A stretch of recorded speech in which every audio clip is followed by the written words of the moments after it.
قال الله تبارك وتعالى في كلامه القديم وفي الفرقان المجيد أعوذ بالله من الشيطان الرجيم بسم الله الرحمن الرحيم ألا إن أولياء الله لا خوف عليهم ولا هم يحزنون صدق الله ومولانا العظيم قال نبينا صلى الله عليه وسلم ذكر الأنبياء عبادة ذكر الأولياء كفارة أو كما قال عليه الصلاة والسلام.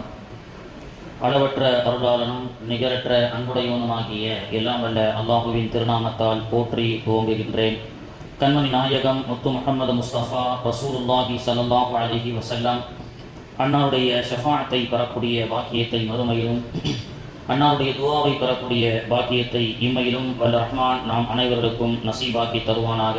ஆமீன் யா ரப்பல் ஆலமீன்.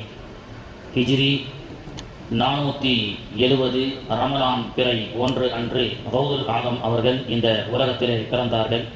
கிட்டத்தட்ட 900க்கும் மேற்பட்ட ஆண்டுகளுக்கு பிறகு அவர்களை பற்றிய அவர்கள் செய்த இந்த மார்க்க சேவைகளை பற்றி உலகமெங்கும் பேசப்படுகிறது.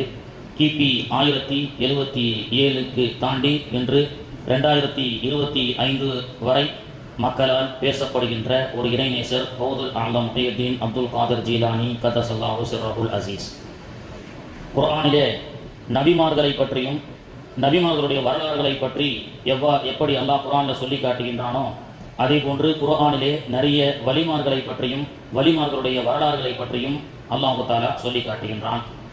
நபிமார்களுடைய வரலாறுகள் குர்ஆனிலே எவ்வாறு பதிவு செய்யப்பட்டிருக்கின்றதோ அதே போன்று இறைநேசர்கள் என்று சொல்லக்கூடிய வலிமார்களுடைய வரலாறுகளும் குர்ஆனிலே பதிவு செய்யப்பட்டிருக்கிறது. நபிமார்களின் அற்புதங்கள் மற்றும் சிறப்புகளை பற்றி குர்ஆன் எப்படி சொல்லுகின்றதோ அதே போன்று வலிமார்களை பற்றியும் வலிமார்களுடைய அற்புதங்களை பற்றியும் குர்ஆன் நமக்கு சொல்லி காட்டுகின்றது. பெருமானார் ஸல்லல்லாஹு அலைஹி வஸல்லம் அவர்கள் கூறினார்கள், திக்ருல் அம்பியாஇ இபாதத்துன். நபிமார்களுடைய வரலாறுகளை பற்றி பேசுவது, நபிமார்களை நினைவு கூறுவது என்பது இபாதத்து, அது ஒரு வணக்கம். திக்ருல் அவுலியாஇ இறைநேசர்களை பற்றி நினைவு கூறுவது கஃபாரத்துன், அது பாவத்தின் பரிகாரம் என்று சொன்னார்கள். நபிகள் நாயகம் ஸல்லல்லாஹு அலைஹி வஸல்லம் சொன்ன ஒரு ஹதீஸ் முஸ்லிம் ஷரீஃபிலே பதிவு செய்யப்படுகிறது.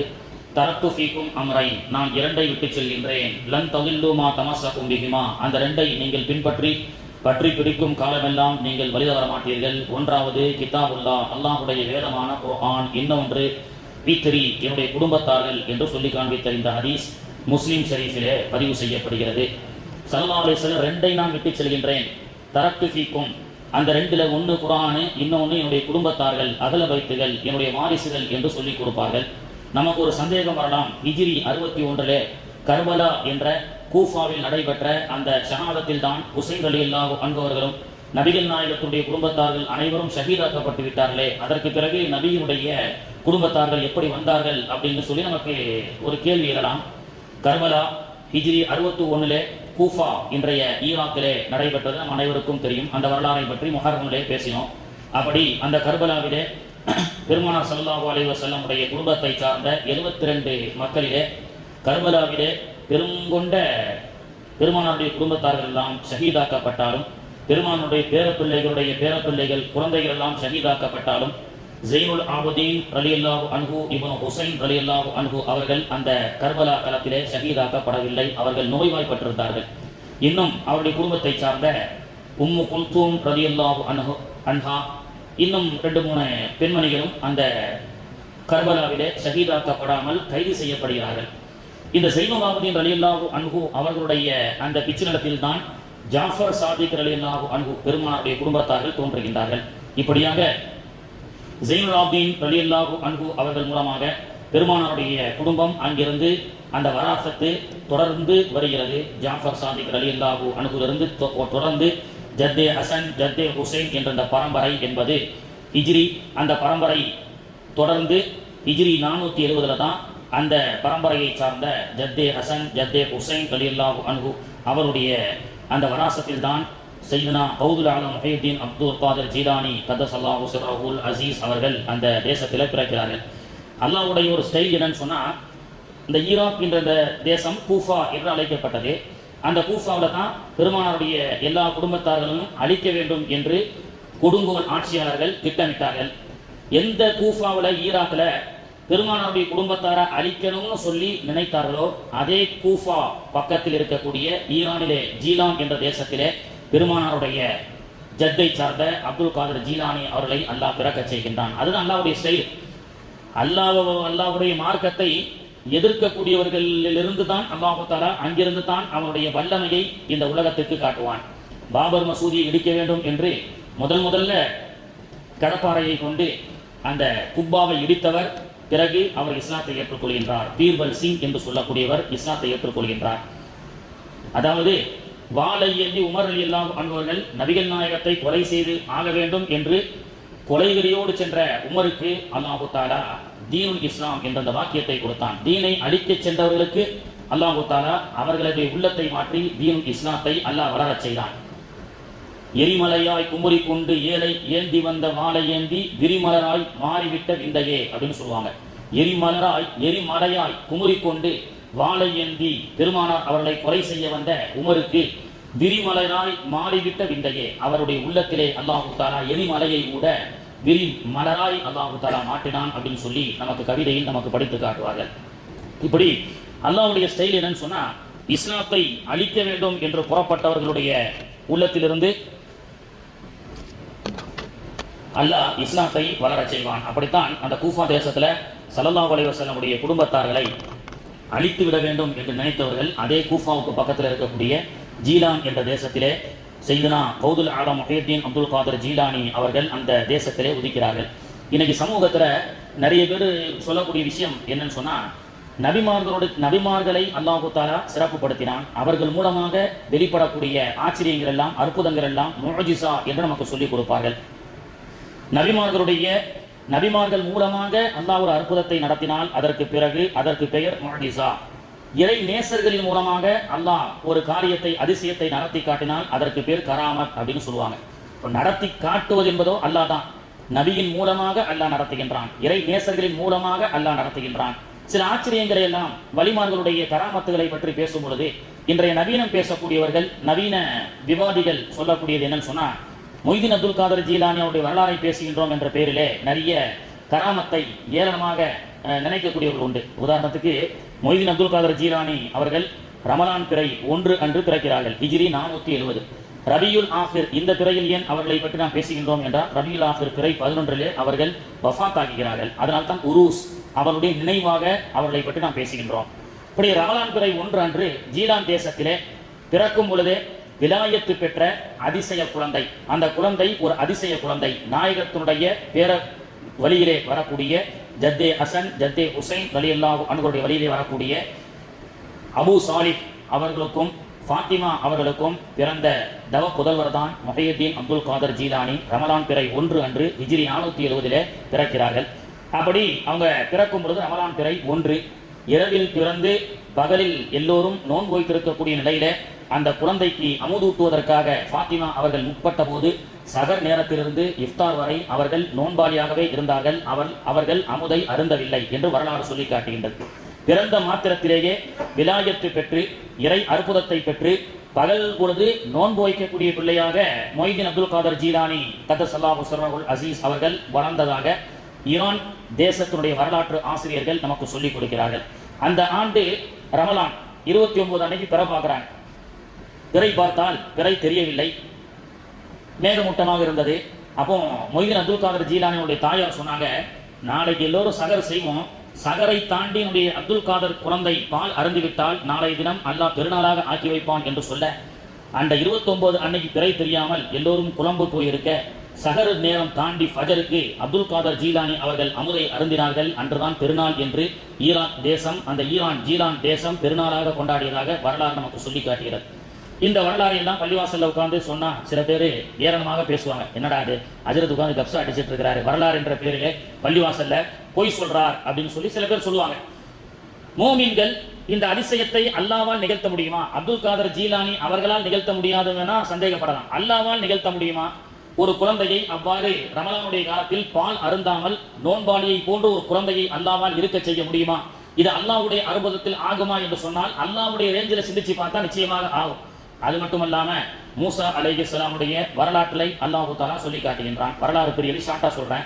மூசா அலைஹிஸ்ஸலாம் பிறக்கிறார்கள். பல எதிர்ப்புக்கு மத்தியில் ஆண் குழந்தை பிறந்தால் கொலை செய்ய வேண்டும் என்று இருக்கப்பட்ட ஃபிரௌனுடைய ஆட்சியில் தான் மூசா அலைஹிஸ்ஸலாம் மறைமுகமாக பிறக்கிறார்கள். ஆண் குழந்தை பார்த்தால் சிப்பாய்கள் வெட்டி விடுவார்கள் என்று சொல்லி மூசா அலைஹிஸ்ஸலாமுடைய தாய் அவர்களை பெற்றெடுத்தவுடன் என்ன செய்யறாங்க? அல்லாஹ்விடத்துல துஆ செய்யறாங்க, இறைவா என்னுடைய ஆண் மகனை யாராவது கண்ணில் பார்த்துட்டா கொலை செஞ்சிருவாங்க, என்னுடைய ஆண் மகனை பாதுகாப்பாயாக அப்படின்னு சொல்லும்போது அல்லாஹ் சொல்கின்றான், குர்ஆனிலே வரக்கூடிய செய்தி, வஅௌஹைனா இலா உம்மி மூசா அன் அர்திஇ, நாம் மூசா நபியினுடைய பயந்து போன அந்த தாய்க்கு நான் வஹி சொன்னோம். ஃபைதா ஹிஃப்தி அலைஹி ஃபஅல்கீஹி ஃபில் யம்மி வலா தகாஃபி வலா தஹ்ஸனி, ஓ தாயே, இந்த பிறந்த இந்த மூசா என்ற இந்த தீர்க்க தரிசியை ஒரு பெட்டியில் ஒரு பேழையில் வைத்து நதியில் விட்டுவிடு என்று அல்லாஹ் சொன்னான். குழந்தை பிறந்து விட்டது, யார் கண்ணிலையும் பார்க்காம பத்திரமா வளர்க்கணும். இதுக்கு அல்லாஹ் இடத்துல வழியை கேட்டு அல்லாஹ் என்ன சொல்றான்? நதியிலேயே விடு அப்படின்றான். அந்த நதி எந்த திசையில இருக்கு? ஃபிரௌனுடைய வீட்டுக்கு நேரவே இருக்கு. விட்டாங்க. அல்லாஹ் சொன்னா, நீங்க பயப்படாதீங்க, அந்த குழந்தையை பாதுகாக்கிறது என்னுடைய பொறுப்புன்னு அல்லாஹ் சொன்னான். அந்த அம்மா மனசு வராம சரி அல்லாஹ்வுடைய கட்டளைன்னு சொல்லி அந்த பெட்டியில வச்சு விடுறாங்க. ஃபிரௌனுடைய வீட்டுக்கு நேர வருது. அந்த சம்பவத்தை அல்லாஹ் அப்படியே சொல்றான். ஃபிரௌனும் அவருடைய மனைவியும் உட்கார்ந்து கொண்டிருக்கும் போது அவரை நோக்கி ஒரு பேழை வருகிறது, ஒரு பெட்டி வருகிறது மிதந்து கொண்டு. அதை பார்த்தவுடன் அந்த ஃபிரௌனும் அவருடைய மனைவியும் பேசிக் கொள்றாங்க, ஏதோ நம்மளை நோக்கி ஒரு பெட்டி வருது. இப்போ அந்த அம்மா சொன்னாங்க, ஃபிரௌனே, வரக்கூடிய பெட்டியில் என்ன உள்ள இருக்கிறதோ அது எனக்கு நீங்க கொடுத்துடணும் அப்படின்னு சொல்லி அவங்க பேசிக்கிறாங்க. சரி அப்படின்னு சொல்லி அந்த பெட்டி வருகிறது. பெட்டியை திறந்து பார்த்தால் அழகான ஒரு குழந்தை, அவர்தான் மூசா அலைஹிஸ்ஸலாம். ஆண் குழந்தை என்று பார்த்தவுடன் தன்னுடைய சாம்ராஜ்யத்திற்கு மிகப்பெரிய அச்சுறுத்தலாக இருக்கக்கூடிய வருங்கால ஆண் குழந்தை என்ற அடிப்படையில் ஃபிரௌன் கொலை செய்ய போக அந்த அம்மா, இது சொன்ன வார்த்தையை நீங்க காப்பாற்றணும், இந்த குழந்தை நமக்குரியது, அரண்மனையிலேயே வளரட்டும்னு சொல்லி அந்த குழந்தை அரண்மனையில் தத்தெடுக்கப்படுகிறது. அப்படி பிறந்த அந்த குழந்தைக்கு பால் ஊட்ட வேண்டும், அமுது ஊட்ட வேண்டும். ஊர் முழுக்க தண்டோரா போடப்படுகிறது. யாரெல்லாம் பாலூட்டிகள் தாய்மார்கள் இருக்கின்றீர்களோ எல்லோரும் ஃபிரௌனுடைய அரண்மனைக்கு வாருங்கள்னு அல்லாஹ் சொன்னான். இந்த அம்மாவும் போய் நிற்கிறாங்க. இந்த அம்மாவுக்கு நாம பெற்றெடுத்த குழந்தைக்கு நாம அமுதூட்டினால் நன்றாக இருக்கும், ஆனால் அங்கே வந்திருப்பதோ நூற்றுக்கணக்கான தாய்மார்கள்.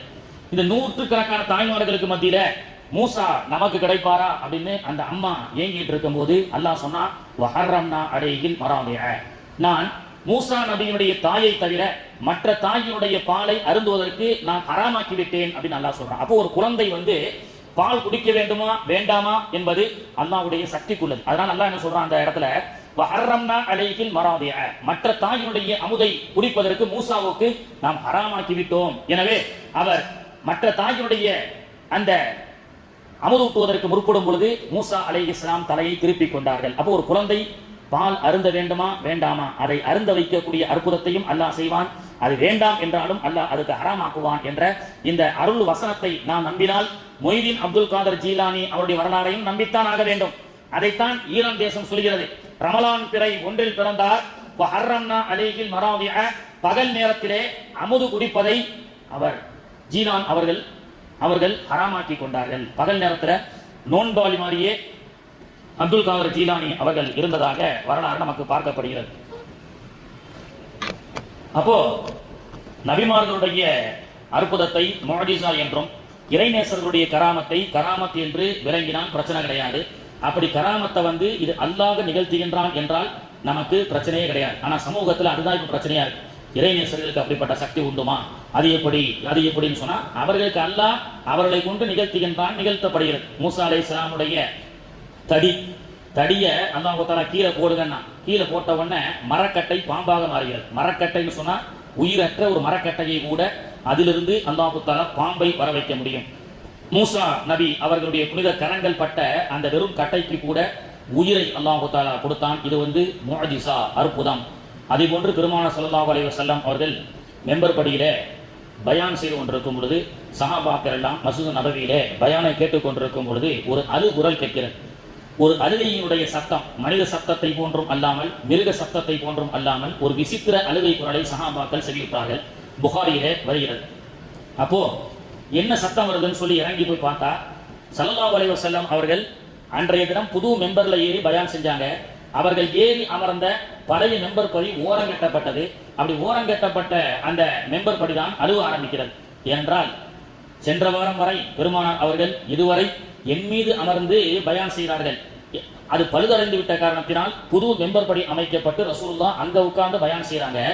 ஓரங்கட்டப்பட்ட பழைய சாயிருச்சுன்னு சொல்லி ஓரங்கட்டப்பட்ட அந்த கஷப், அந்த மர மெம்பர் அழிகிறது. சஹாபாக்கள் பார்த்தார்கள், பெருமானார் அவர்களுடைய பிரிவின் காரணமாக, யா ரசூலல்லாஹ், என் மீது தங்களுடைய புனிதமான முபாரக்கான மேனியில் அமர்ந்து மக்களுக்கு நீங்கள் பிரசங்கம் செய்தீர்கள், ஆனால் இன்று என்னை ஓரங்கட்டப்பட்டு அந்த பாக்கியத்தை இழந்தவனாக நான் இருக்கின்றேன் என்று மரக்கட்டை பேசியதாக புகாரிலே இடம்பெறக்கூடிய ஹதீஸ்.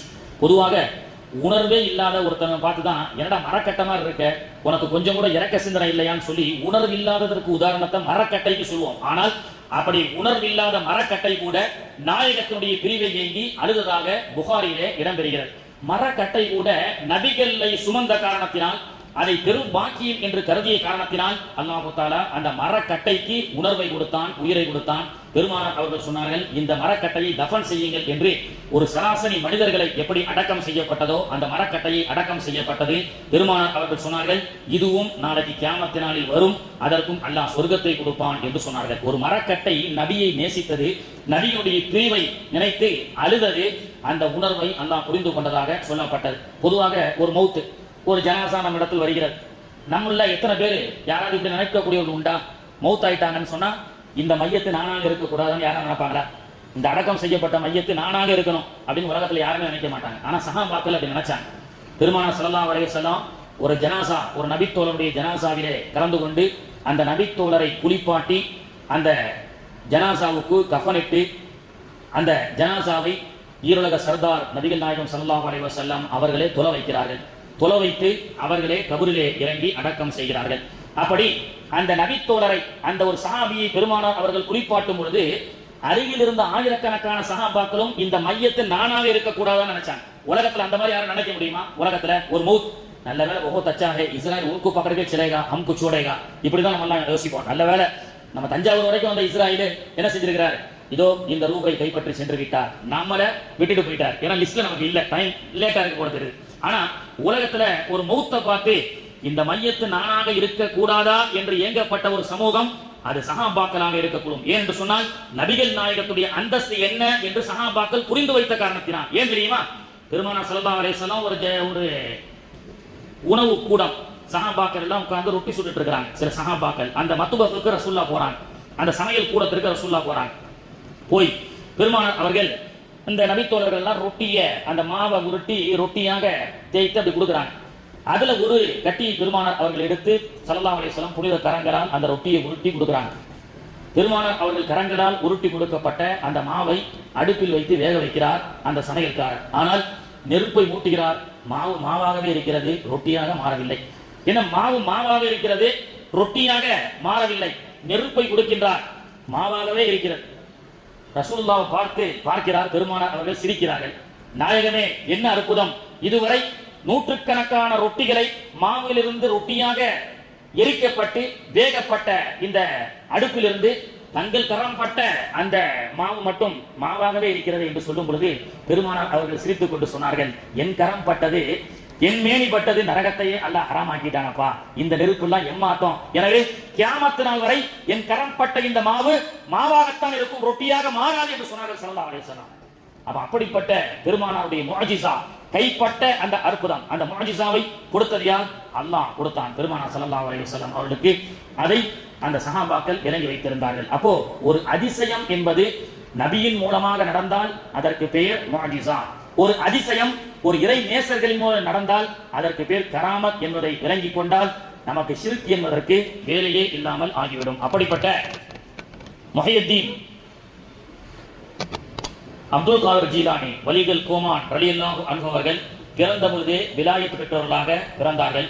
தாயினுடைய கருவறையில் இருக்கும் பொழுது குர்ஆனை செவியுற்று தாய் ஓத ஓத அதை காதால் கேட்டு மனப்பாடம் செய்து பேச்சினுடைய ஆரம்ப பருவத்திலேயே அருள்மறையிலே சுமார் 7க்கும் மேற்பட்ட ஜுஸுகளை மனப்பாடம் செய்தார்கள் என்று வரலாறு சொல்லி காட்டுகின்றது. இன்னைக்கு சயின்டிஸ்டும் சயின்டிபிக் மெடிக்கலும் அதான் சொல்லுது, மாசமாக இருக்கக்கூடிய பெண்கள் டாக்டர்கிட்ட போனா நல்ல வார்த்தைகளை பேசுங்கள் அப்படின்னு சொல்றாங்க. யூதர்கள் அதை பின்பற்றுகின்றார்கள். ஒரு யூதனுடைய ஒரு பெண் மாசமாகிவிட்டால் அவ என்ன பேசணும், கணவன் என்ன பேசணும், அவளை சுற்றி உள்ளவர்கள் என்ன பேச வேண்டும் என்று சொல்லி பிரெக்னன்சி கோர்ஸ் அப்படின்னு சொல்லி ஒரு கோர்ஸே வச்சிருக்கான் யூதர்கள்.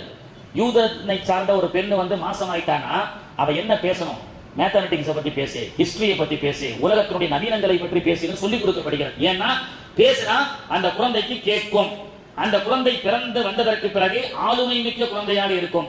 என்ன டிப்ளமேட்டிக்கான கஷ்டமான பாடங்களாக இருந்தாலும் யூத பிள்ளைகள் உலகத்தில் நன்றாக படிக்கிறார்கள், அறிவாற்றலிலே சிறந்தவர்களாக இருக்கிறார்கள் என்பதற்குண்டான காரணம் என்ன? தாயின் வயிற்றில் கருவறையில் இருக்கும் பொழுதே அவர்கள் என்ன பேச வேண்டும் என்று யூத மதம் அவர்களுக்கு சொல்லிக் கொடுக்கிறது, பிரெக்னன்சி கோர்ஸ் அப்படின்னு சொல்லி. ஆனா நாம அப்துல் காதர் ஜீலானி அவருடைய தாயார் குர்ஆனை ஓதிக்கிட்டே இருந்தாங்க. 7 வயசுல கொண்டு போய் மதரசால சேர்த்தா, பேச்சு பருவத்தினுடைய ஆரம்பத்துல 3-4 வயசுல போய் சேர்த்தா அவர் குர்ஆனை ஓதுறார். எப்படி ஓதுறார்? தாய் ஓதிக்கிட்டே இருந்தாங்க. 3 நாளைக்கு ஒரு குர்ஆனை முடிச்சாங்க. அமுதூட்டும் பொழுதும் குர்ஆனை ஓதிக்கொண்டே இருந்தார்கள். வயிற்றில் இருக்கும் பொழுதும் செவியேற்ற மொய்தீன் அப்துல் காதர் பிறந்ததற்கு பிறகும் செவியேற்றுக் கொண்டே இருந்த அந்த அருள்மறை அவருக்கு மனப்பாடம் செய்ய வைத்தது. இன்னைக்கு மெடிக்கல் ப்ரூஃப் செய்து அலம் தர கைஃப ஃபஅல ரப்புக பி அஸ்ஹாபில் ஃபீல் அல்லாஹ் சொல்றான். ரசூலுல்லாஹ் பிறக்கிறதுக்கு 40 நாளுக்கு முன்பதாக கஅபத்துல்லாஹை இடிப்பதற்கு ஆபிரகாம் ஒரு படையை கொண்டு வந்த வரலாறு தான் அந்த குர்ஆன் சொல்லி காட்டுகின்றது. அந்த நேரத்தில் ரசூலுல்லாஹ் பிறக்கவே இல்லை. ரசூல் ஸல்லல்லாஹு அலைஹி வஸல்லம் ஆமினா அம்மாவுடைய வயிற்றில் இருக்கிறாங்க. மக்கால ஒரு இன்சிடென்ட் நடக்குது. பெருமானார் அவர்கள் கர்ப்பப்பையில் இருக்கின்றார்கள். ஆமினா அம்மாவுடைய கர்ப்பப்பையில ஒரு இன்சிடென்ட் நடக்குது மக்காவில். ஆபிரகாம் என்ற ஒருவன் யானை படையோடு வந்து கஅபத்துல்லாவை அழிப்பதற்கு வருகின்றான் அல்லவா? அந்த சம்பவத்தை ரசூலுல்லாஹ்வுக்கு அல்லாஹ் எப்படி சொல்லி காட்டுறான் தெரியுமா? அலம் தர கைஃப, அலம் தர நபியே நீங்கள் பார்க்கவில்லையா அல்லாஹ் சொல்றான். எவ்வளவு பெரிய சயின்டிபிக் பாருங்க. ரசூலுல்லாஹ் பிறக்கவே இல்லை, எப்படி பார்ப்பாங்க? இல்லை, தாயுடைய வயிற்றில் இருந்தாலும் வெளி உலகத்தை பார்க்கக்கூடிய சக்தி குழந்தைக்கு உண்டு என்ற அந்த சயின்டிபிக் ரிசர்ச்சை குர்ஆன் சொல்லி காட்டுகின்றது. அது அற்புதம், முஅஜிஸா. நான் அல்லாஹ்வை போய் கேட்க முடியுமா? ரசூலுல்லாஹ் பிறக்கவே இல்லையா அல்லாஹ், அப்புறம் எப்படி பார்த்திருப்பாங்க? அல்லாஹ்வே சிரிக்க வச்சுட்டான். அப்படி இல்லை, அது அல்லாஹ் குர்ஆன்ல சொல்லி காட்டுறான். அதுதான் ஃபேக்ட். வயிற்றில் இருக்கக்கூடிய குழந்தை வெளி உலகத்தை பார்க்க முடியும், வெளி உலகத்தை கேட்க முடியும். அது நபிக்கு கொடுத்தால் முஅஜிஸா, அது வலிமார்களுக்கு கொடுத்தால் அதற்கு பேர் கராமத். அப்படிப்பட்டவர்கள் சிறு வயதிலேயே குர்ஆனை மனப்பாடம் செய்து ஜீலான் தேசத்திலிருந்து மேல் படிப்புக்காக பக்தாதை நோக்கி செல்லும் பொழுதுதான் எல்லா பாட புத்தகங்களிலும் சிறார்களுக்கு ஒரு வரலாறாகவே அவருடைய வரலாறு பதிவு செய்யப்பட்டிருக்கிறது. ஒரு கொள்ளை கூட்ட கும்பலையே திருத்தக்கூடியவர்களாக சிறு வயதில் இருந்தார்கள். ஏன்? உண்மையை பேசினார். இன்னைக்கு பாருங்க, ஒரு சிறுவரை அமானிதமாக பகதாதுக்கு செல்லக்கூடிய ஒரு வியாபார கூட்டத்தோடு அனுப்பி வைக்கிறார் அவருடைய தாய். 2 நாளைக்கு முன்னாடி நேத்தோ முந்தா நாளோ ஆப்கானிஸ்தான்ல இருந்து ஒரு ஃபிளைட் டெல்லிக்கு வந்து இறங்குது. வந்த பேசஞ்சர் எல்லாம் வெளியில போயிட்டாங்க. இந்த ஃபிளைட்டுக்கு கீழே இருந்து ஒரு பையன் இறங்கி நடந்து போறாரு, ஜிப்பா போட்டுட்டு, 13 வயசு பையன். ஆப்கானிஸ்தானில் இருந்து விமான ஊர்தியினுடைய வீல் தளத்துக்கு கீழ் இருக்கக்கூடிய ஒரு சின்ன அறையை அமர்ந்து கொண்டு ஆப்கானிஸ்தான்ல இருந்து டெல்லி வரைக்கும் 2.5 மணி நேரம் வந்திருக்கிறார். அந்த பையன் அப்படியே ஆரோக்கியமா இருக்காரு, பெரிய ஜிப்பா போட்டு அந்த ஆப்கானி ட்ரெஸ்ஸோட. அந்த பையன் எந்த ஒரு கலைப்பும் இல்லைங்க. ஆச்சரியப்படுறாங்க. Medical miracle. வானத்துக்கு மேல பறந்தா -50 டிகிரி, ஆக்சிஜன் இருக்காது, பற்றாக்குறை, ஐஸ் அப்படியே உறைஞ்சிருவான் மனுஷன். ஆனால் அப்படிப்பட்ட அந்த இடத்திலும் கூட பிளைட்ல வெளியில உட்கார்ந்து ஒரு பையன் என்ன செஞ்சிருக்கிறாரு?